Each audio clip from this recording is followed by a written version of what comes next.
You might have heard that live shopping is exploding. And I have to tell you, I have been on Whatnot for a couple of weeks now, and I see why it is. Now, Whatnot is my sponsor, and they are the reason I got on the platform and checked it out. I'm glad they did. They made it easy for me. I'm going to make it easy for you. I love it. Whatnot is where you get great products without paying full price. It's that simple. I'm hooked on their live shows, too. You got to see them. They're so much fun. And I see why Whatnot has climbed to the top of the App Store. And listen, if you're selling online, or maybe you have a storefront and you're hoping people will find your listing or maybe walk in your store, Whatnot flips that, because on Whatnot, you go live and you sell directly to people in real time. And I may admit, although you didn't hear from me, I may have picked up a couple of power tools or so in the past couple of days. I'm just saying.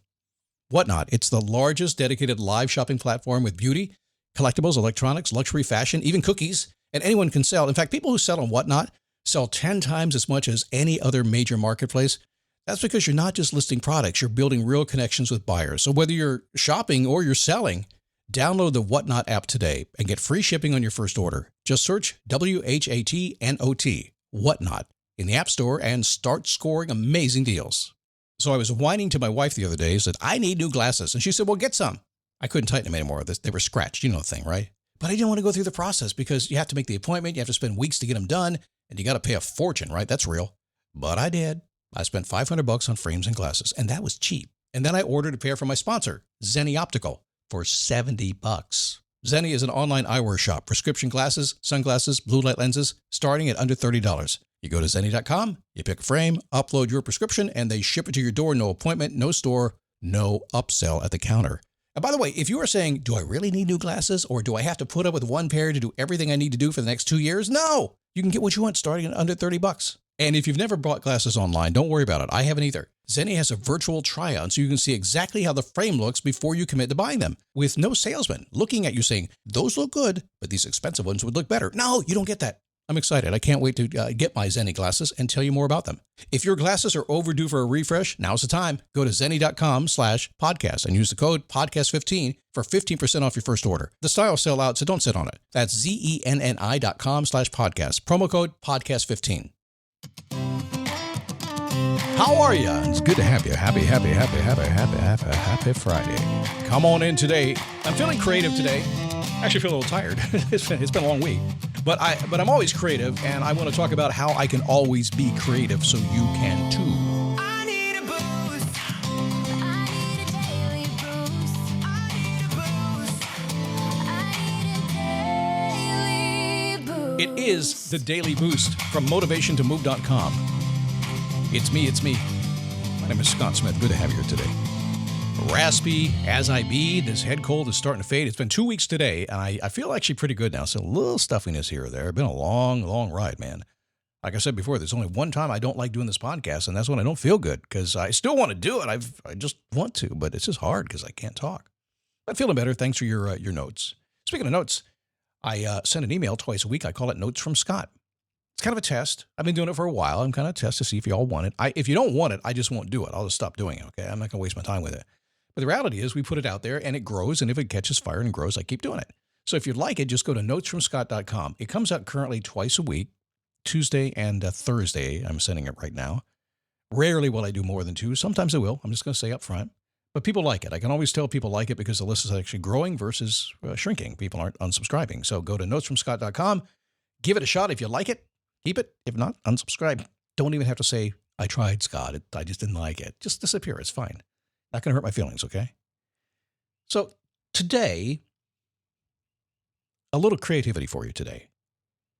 A little creativity about how to be creative. I was listening to, I think it's a CEO of LinkedIn. This number is going to be wrong, but I'm going to give it to you because it is this absurd, and it could be right. I may have it right, but it could be wrong, but the absurdity of the number is right. On LinkedIn, 900 million people list themselves as content creators. What? Yeah, they do. 900 million. Now, it may not be that many, but I promise you that it is that absurd. It is that big. It is crazy. It was a number to me for me. I should have written it down. I was like, what are you saying? Everybody wants to be a content creator. Now, that's an interesting place right now because content is virtually free these days. The cost of content goes down and down and down. I got news for you. The more you kids start using AI to make content, The more the price goes down, the less valuable you become. So there is a place for original content where people actually can think and have a point of view we talked about last week. But content is growing like crazy. And with the world of AI right now, with jobs that are going to be going away, huge shifts in jobs. A lot of you guys feeling comfortable right now, your job is going to be gone. And you may be looking around saying, well, now what do I do? Well, you're going to have to create something. So you become a content creator, whether it's serious stuff or fun stuff or stuff like I do, kind of in between and all over the place sometimes. But how do we do that? How do we create content? How do we be creative in any possible way? So let me just jump to the side a little here. So you don't want to be a content creator, but you want to be more creative. Maybe you're a mom and you want to be creative on how to put on a kid's birthday party. Maybe you have a job and you want to be creative about how you decorate at your office and stuff. Maybe you own a business and you want to be creative about how you market and bring people in the door. Creativity is easier than ever, but being original, I think, is probably the hardest thing to do. ChatGPT, Claude, all those items, I use them. I use 4 or 5 large language models all the time, every single day. I'm using it for this kind of thing, but I'm using it to multiply myself and make myself faster. Plus, I just like it. It's kind of fun. So how do you come up with ideas? Endless ideas. What if you can come up with the hundreds or 200 ideas every single week that were really good ideas that you could turn into something, turn into a podcast, a blog, a YouTube video, whatever? How do you do it? Well, let me take you back in time. About, well, I'm not going to say. It's been too long. Crazy. A long time ago. I will say it was when I was just out of high school. See, I got out of high school. I was creative in high school, too. When I got out of high school, I went into radio. That was my dream, and I wanted to be a disc jockey, or as my mom says, a DJ. And I did. I went into it. I very quickly went up through the ranks and did very creative stuff. I was one of these people that the station hired because I was going to be creative and, frankly, somewhat unpredictable. You weren't going to know what I was going to do, except I was going to give you #1 ratings. Give me 6 months, and I'd give you #1. I was that creative, and I would fill 5 or 6 hours on the air just with pure creativity. And guess what? It was really hard to do. Because when I started out, like a lot of people start out, they don't know what to do. They're like, okay, I'm so creative. It's like infatuation. It's like meeting a girl, right? Oh man, I'm so into it right now. That's what happens. And I've seen it happen in my career over here in helping people as well. Over the years, I've had many clients say, Scott, I want to write a blog. I want to start a blog and I want to write.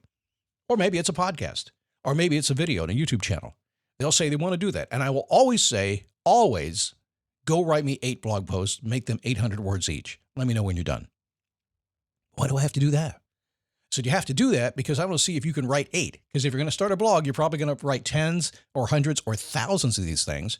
We may also prove that you can actually come up with an idea, a couple of ideas to be able to get through 8 of them. If you can't do that, why even start? That's why so many podcasts do 1 episode and go away. So many videos, the YouTube channels have 1 video on them and they just disappear because they can't come up with another idea. I have a client right now. His name is Dave. Dave has he's done 174 videos. It'll be more by the time you hear this podcast. Little shorties, right? He just does them. And now he's starting an audio podcast. He's working with me because sometimes I work with people to do that. And he told me just yesterday, it blew my mind. He says, Scott, I have so many ideas. I have so many ideas. So we got talking about how he comes up with the ideas. And what he needed was a good machine to get it going and to push it out there and get the friction out of the way. And friction is so heavy in life right now. But how did I come up with so many ideas and how do I do it? And how do I continue to produce even 5 or 10,000 episodes that I've done on the Daily Boost? How do I keep the mouth going and the fingers going and everything else? Well, I can tell you this. Every single thing that I do is observational because that was for survival. When I started in radio at 18, 19 years old, I had to fill 6 hours a day. And I was a guy that was supposed to be funny and supposed to get your attention and supposed to get ratings. I couldn't go in there and lay down. It had to be good every single night. And I had no time. I had babies. I was married. I had a lot to do. I couldn't figure out how to do it. It was taking me an hour per hour. So if I'm on the air 6 hours, it was an hour to prep. Couldn't work a 12-hour day and do everything else. So one day I talked to his name was Vic Swan in Tallahassee. And Vic said, Scott, you don't have to do all that stuff. Just pay attention. As you live your life, just pay attention. When you go to the grocery store, when you go to the gym, when you're driving your car, when you're watching TV, just pay attention. Go down to Barnes & Noble if you can. And just walk past the magazine aisle and just look at all not the books, the magazines, because they're special interest. They're all over the place. You should just pay attention every place you go and then make a note of it. Now, back then, we'd write it down on a little legal pad and keep the notes. I have never stopped doing that. And the result is these days, this podcast that I'm doing, including what I'm doing today, pops into my head at some point. Now, I use my iPhone, And I have Todoist. That's my to-do app of choice. I find it simple and fast, and I don't need these big project management things. Oh, some people would argue that point. But I use Todoist. And all I do is when I notice something, I hit Todoist and I put the idea in it. So I'm driving my car. I'm at the grocery store. I'm talking to my wife. I'm on a coaching call, and a couple of ideas pop up. I pop it into Todoist, or I have my note-taking app do that for me, and I just have it all taken care of. It's boom, boom, boom. At the end of the week, I'm going to have somewhere between 100 and 200 ideas sitting in a file. Now, half of those are going to be garbage. They're just in-the-moment kind of ideas. At the end of the week, I've got hundreds of ideas. I could sit down and just pick the one I feel like today. We can make a podcast about it that fast. So that's the first thing I want to tell you. If you want to be creative in anything at all, even at work, even in hiring, if you're a boss, whatever, it doesn't really matter. If you want to be creative, start paying attention to everything around you and capture those moments. You are missing so much. The cool thing about it is you can capture them in so many different ways. Now, what happens? What do we do after that? So a lot of people will still take the idea and then they will look at a page and say, man, I got to write this idea down, because everything begins with the written word. It's got to get on paper somehow. I have a piece of computer in front of me right now that I can reference what I'm talking about. It has to get to paper, right? How does it get there? So yes, you may sit down, maybe it'll write it straight out like I do with my emails, my notes from Scott.com. I can write those out sometimes, just pound them out real fast and just write them. But sometimes I'm blocked. I don't know what to do. So I go and use my other skill, my mouth. I said, well, this is what I want to talk about. And I'll turn my microphone on. I'll say, okay, well, let's talk about it a little bit. Let me talk about 2 or 3 minutes and just tell the story about what I want to do. And then I will go back and I will transcribe that and toss it into AI and have it format the way I want to format it. I will do all the editing and boom, I'm off and running. So capture the ideas everywhere you go and then talk to yourself and dictate them, audio writing, if you will, and then transcribe it. Boom, you're going to get these ideas. If you have a drive to the gym and maybe it's a 10-minute drive or a 20-minute drive, you know how much you could do? Here's what I do. If I'm working on a podcast or anything I need to be doing at all, and I haven't quite worked out how to say it. If you're in sales and I'm working on a sales pitch, I have to do a sales call. I want to figure out how to close a deal.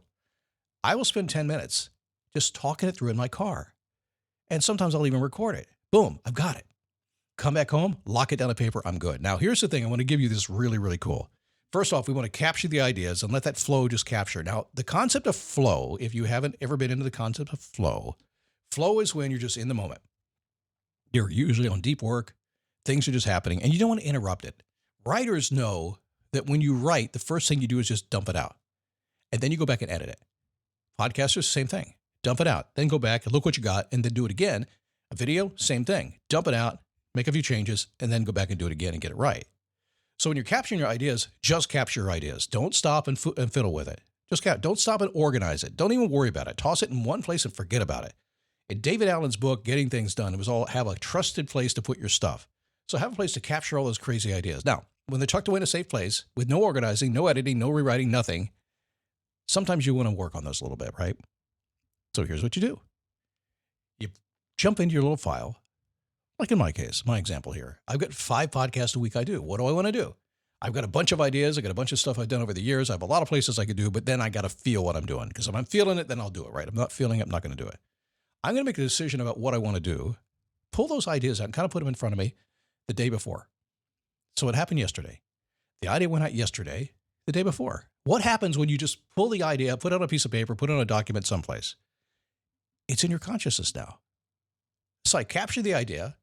I was able to pull it in and go, okay, this is what I'm going to work on tomorrow. Then I just go to bed and let my mind start working on it. And when I'm ready, I'll take about 15 minutes and I'll look at it and the creativity just flows. That little genius list that I had just became a podcast or an email or a video or a webinar or a workshop in no time at all. Sometimes, and I'll even tell you this, when I do my inner circle, my Face Your Passion inner circle calls, we start at 7 a.m. on a Wednesday morning. I know the content really well. I know what they need to be taught. I know how to do this, but I don't always know what I want to do. What do I do in the morning? I walk my dogs. As I'm walking my dogs, as I go out the door, I go, okay, I got to be back in 10 minutes. I need an idea to work on. I need something to introduce the call today. So I'll walk 10 minutes, and within about 7 minutes, I get the idea. I walk in, have my breakfast, go to my computer, sit down and go, okay, let's lay this thing out. And within about 10 minutes, I have it done. And every single time, I blow them away when I get on the call. I'm doing something I know how to do. It's built on an idea I captured before. I've been thinking about it for a little bit. Now it's just a matter of just cranking it out. Now, here's the real cool thing that you can do here if you haven't done this before. If I can get you to do this one time, do you know that every single hour phone call that I do, every single coaching call, when I'm on 75 minutes with my inner circle, such great information, and we don't ever distribute those calls. They're private. But at the same time, there are hundreds and hundreds of content ideas, at bare minimum 50. Here's what I do. If you want to be really creative, take what you're already doing, the work you're already doing, like that call, I'm answering questions, putting on a program, right? I take the transcript, not a summary, take the transcript, and I use AI to pull the best ideas out of that. And in every case, I'll get 50, 60, 70, even more incredible ideas. Half of them are garbage. I don't like them. I say, great, let's tuck those away. Now we have another idea. Endless content, endless ideas. You can do whatever you want. And the day that we're moving forward now, where in the very few years that are coming, everybody's going to be able to kind of make their own living, do their own thing if you embrace the tech that we have these days and you embrace the creative side. Let me give you one caveat here as well. And a lot of people will not agree with me on this. Going to give it to you anyway. AI is going to be able to do anything. Only thing it can't do right now is be really creative, have real strong points of view, empathetic, all that kind of stuff. I believe it will emulate that sometime in the future. But for now, and probably for the very foreseeable future, the people who are original, who take the time to do what I just told you and don't just tell ChatGPT to make them an email, the people who actually can create are going to do very, very well. We're doing fine because I don't use it for anything like that. So I don't want you to be creative in how you use your AI. Just use it as a tool. But I want you to understand the way you capture the ideas is, what's the word? Pay attention. That's it. Just pay attention to what you're doing. Gather those ideas. So I wanted to give that to you. If you're more interested in learning more about how I do it, there's a whole lot more to it because I just crank out a lot of content all the time. I just kind of do it in my sleep. We'll do that someday, but I don't want to do a whole lot today. That's just enough. Just start capturing ideas, pull them out, riff on them a little bit, formalize them, and watch how it works. Notesfromscott.com if you want to get signed up with that. Now would be a good time to get started.